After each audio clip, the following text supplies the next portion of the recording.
Hey everyone, it's Running Ron. I just wanted to get some thoughts on video. I should call these my bridge videos, maybe. Downtown Dallas in the background there.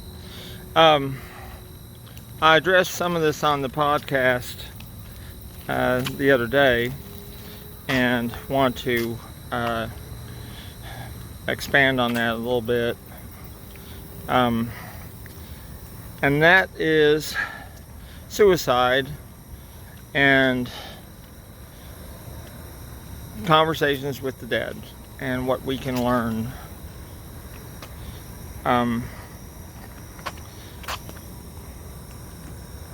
My dear friend James, who technically was not a suicide, but he spent several years very intent on destroying himself the last several years of his life.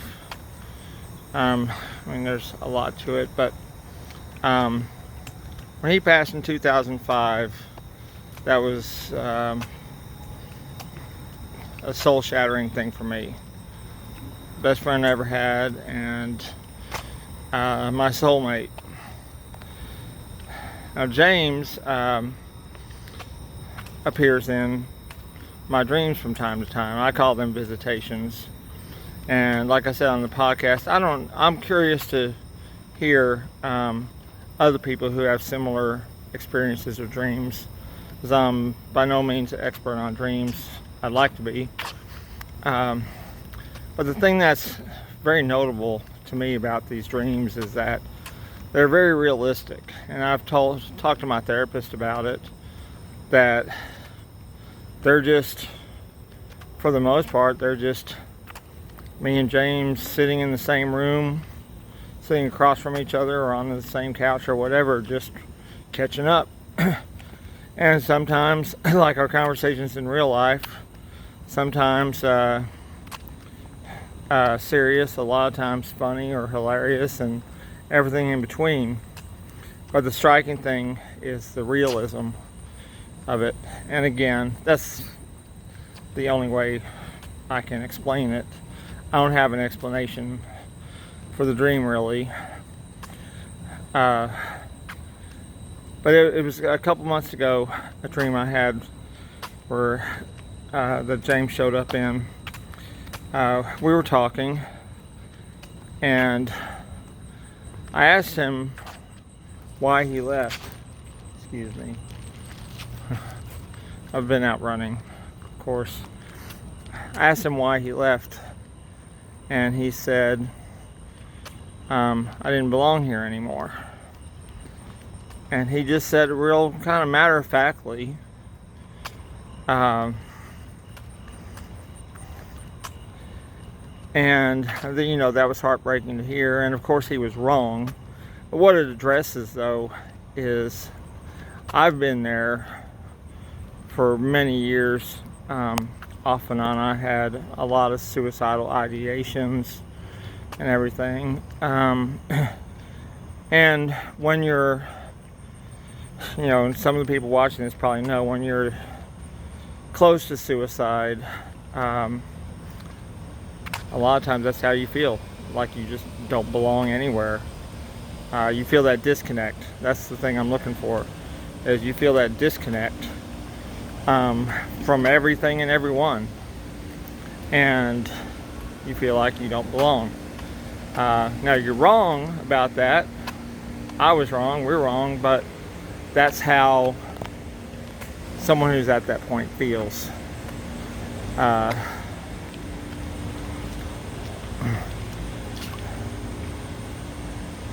And for those of us who have friends and family members and loved ones, especially during this time with COVID and everything, a lot of people are struggling with their mental health. The best thing we can do is try to bridge that disconnect, try to communicate, make them feel like they do belong. Of course, that's easier said than done, but I'll share an experience of mine with the Boston Marathon. because this was a major turning point for me in therapy. We went through the bombings in 2013, and I got my PTSD from that, and didn't get any therapy or help after that until 2016. And as people warned me, my first therapist was not the best one for me. That's just it in a nutshell. So, summer 2016, I quit my therapist, quit someone who at the time I thought was my best friend, but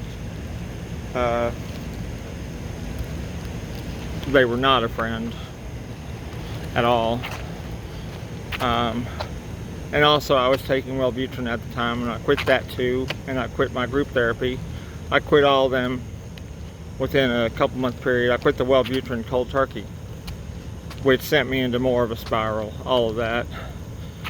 Point being, when I went to Boston Marathon 2017, which was the last one I ran, I finished the race. It was a fairly hot day, not brutally hot, but it was pretty warm and everything. So I was just feeling really bad. So I went into the med tent afterward, and I was talking to the nurse who was, checking all my vitals, everything. We were just talking, and of course, when I told her how many Bostons I had run, at that time that was my 17th in a row. Of course, she asked me if I was there for the bombings, and I told her yes. So we started talking more, and of course I was telling her more about that day and everything, because she was interested. And off to the side, I noticed a man who was with the marathon, staff. I noticed a man standing outside listening in on our conversation. But since he was part of the marathon staff, I didn't think much about it. And we kept talking, and then after about 10 minutes or so, he leaned over and said something to her and walked off because he had other things to do. And she said, that was Dr. Jeff Brown. He's the official psychologist of the Boston Marathon, and he told me that you need to get back in your therapy. And I was just like, wow, really? Which it was obvious that I did. So before I left the med tent, I found him before I left the med tent and had about maybe a 10-minute chat with him about all that. And he just, in a very caring way, told me, listen, I've listened in on some of your conversation, and he just was very serious but warm when he said, he just told me, you really need to get back in your therapy. And I told him about the problems that I'd had with it that I just mentioned, and how I did not have money, and I did not have insurance, which we'll address in another video. And he told me how to contact him. He's up in Cambridge, Massachusetts, Dr. Jeff Brown. Fantastic man. He told me, to contact him anytime I needed to. Of course, being up there, he couldn't have me as a patient, but he wanted to know my progress and everything. But what it did do, just those few moments that he took with me, I went from feeling completely disconnected and like I didn't belong to what I did. I temporarily got back with my first therapist and started going back to group and everything. And that was enough to stop my downward spiral, or slow down my downward spiral for long enough until I found my current therapist about 4 months later, I think it was. So it was a stopgap measure, and I knew it was. But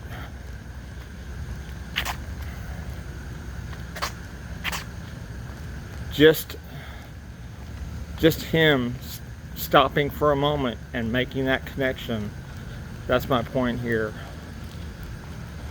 We don't need to be a psychologist, we don't need to be an expert. But when you have loved ones, when you have loved ones, people you know who are obviously struggling, you'd be surprised how much just taking a few minutes like that can make a difference. And of course, he didn't have all the answers. It's the second time that repo man screws by me. He didn't have all the answers or anything, but actually his answer was, get your butt back in therapy. And that made a world of difference. And again, I keep thinking back to James, what he said in my dream about I didn't belong here anymore. That's exactly how I was feeling at that time. And I was really, that whole year I was having more suicidal thoughts and ideations than usual, which was too often to begin with. Like I said, summer 2016, everything unraveled for me. So I just quit everything and everyone. Kind of said, oh, well, fuck y'all then, okay. And went off on my own self-destructive path. And once again, the Boston Marathon saved my butt. But it was that sense of connection, to the event and the people, and the fact that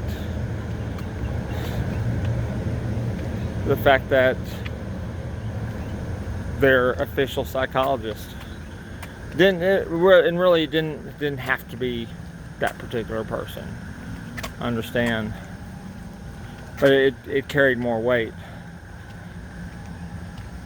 But the important lesson is that he took the time. He took a few minutes out of his extremely busy schedule to let me know I belonged, to let me know that I didn't have to be completely disconnected. Because I think that he saw and heard all that in my voice and mannerisms, because he is an expert. So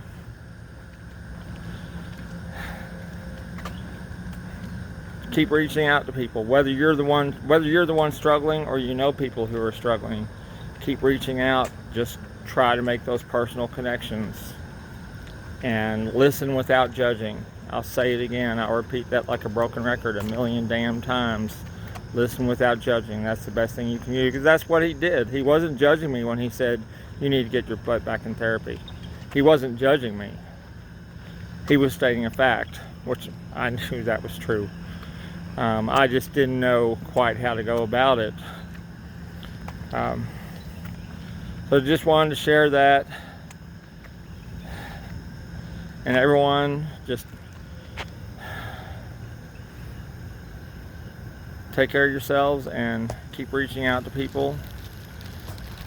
And talk to y'all soon.